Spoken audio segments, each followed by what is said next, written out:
Hi folks, Steve Composer here at the Adventuring and Camping School in Northeast Thailand. I'm just continuing my series of videos, my series of tutorials on my adventure craft system. And today's video I want to talk about my 10 survival groups.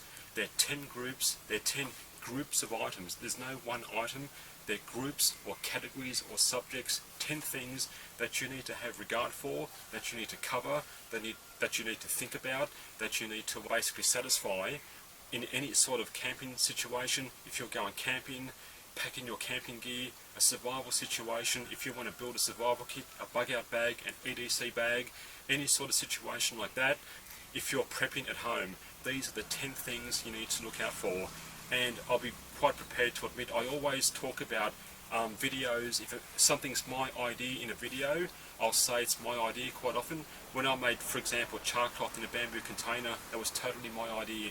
Never saw it anywhere else. So for these 10 survivor groups, I've had inspiration over the years. I've been thinking about these issues for a long time. Everyone from Lofty Wiseman to Bear Grylls have all their lists of priorities, survival priorities and so forth. Even Dave Canterbury's 5 and 10 C's of survivability.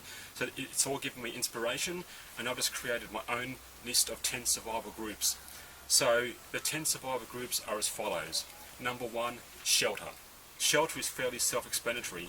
Shelter, everything from tents to tarps to sleeping bags to bedrolls to ground sheets and the cordage that goes along with tarps and so forth, and tents to make ridge lines and tie-outs and stakes and so forth. That's shelter. There's many different types of shelter. I'm going to talk about that in due course, but shelter is pretty self-explanatory. I'm in my base camp here. I've got a roof, a flying tarp roof configuration. That's a shelter. So depending on what situation you're in, how long you're going to be out there for, how much stuff you want to carry, how heavy the stuff is and so forth, shelter is the first starting point. Number 2 is fire making.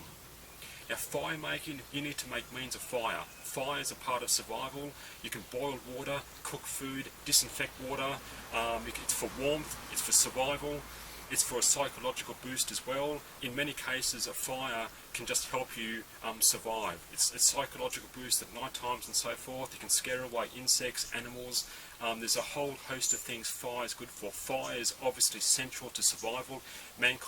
All through mankind's history, fire's been there.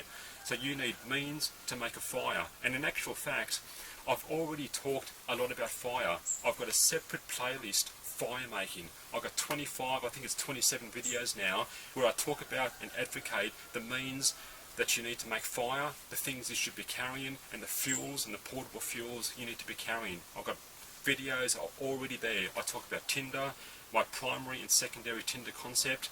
I'll do more videos. And so number 2 is fire, obviously crucial in survival. Number 3 is cooking and containers. Containers is so closely linked to cooking, I put that into one category. And cooking is cooking. It includes boiling water, disinfecting water on a fire. It includes metal containers, stainless steel, cast iron, titanium, aluminium. There's different metals. That's why I said metal containers. There are different types of metals. It's steel containers, metal containers, from metal water bottles to cooking pots and so forth, where you can cook food, boil water, disinfect water. If you find water in the field, you may need to boil it and disinfect it from rivers, from streams, from lakes and so forth. If you're not sure whether water's clean to drink, you've got to boil it, so you need metal containers for that. So cooking and containers also includes plastic containers, plastic water bottles, garbage bags, plastic bags, Ziploc bags. They're all containers. Containers you can put tinder in, you can carry food, carry firewood, keep tinder and wood dry if it rains and so forth. That's all a part of containers. But the major containers we are talking about are metal containers to cooking. Let's stop for a moment at those 3 survival groups. Shelter, fire and cooking. In my system, and I talked about this in a previous video, they're the top 3 survival skills. Beyond that, it's superfluous and fluff and things you don't necessarily need to know. Beyond that, it's bushcraft skills, primitive skills, carving wooden spoons. But they're your top 3 survival skills. And while the order is always debatable, you might have situations where if you fall in a river in cold conditions, you may need a fire straight away to get warm. If you see an aeroplane, you may need a fire and smoke to signal very quickly. So the order's debatable, But the reason I have this order is because in my mind, when you're camping, there are the three things you do in that order. It's basically you set up shelter is the first thing. Then you make a fire, then you cook. Making fire includes collecting firewood. Then you sit back, relax, eat and enjoy the campfire into the evening. They're your top three survival skills. That's what I focus on in Adventurecraft. All the other things can come later on, but you want to get those three things down pat if you want to go camping successfully and safely. Making shelter, making fires and cooking, which includes boiling water. So if we move on, number 4 is food and water. That's self-explanatory. That's something I can't really advocate that much. You just need to have enough food and water with you when you go on a camping trip. Then you can move on to more advanced things. Collecting water is pretty simple, pretty easy. Of course, in some situations it might be hard to find water, but collecting water and of course food, I've already got videos online where we find and collect bugs and grubs at the farm and eat them. We cook bugs in the kitchen here, so I've got those videos, survival foods, bamboo shoots, bugs and grubs. I don't necessarily advocate or believe in hunting. I just don't like hunting. It's an American pastime.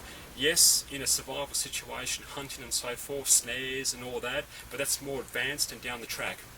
So number 5 is knives and tools. You need certain knives and tools when you're out there. You don't carry one thing. There's no such thing in my mind as a one tool, one knife option. You carry a range of tools. I'm going to talk about that in future videos, but it's everything from knives, small knives to large knives to foldable pruning saws, multi-tools, things like Swiss Army knives, you name it, needles even. You need axes as well. So knives and tools you need, they just help you survive, make shelters, you can cut down wood and so forth, cut cordage, you name it, you need knives and tools.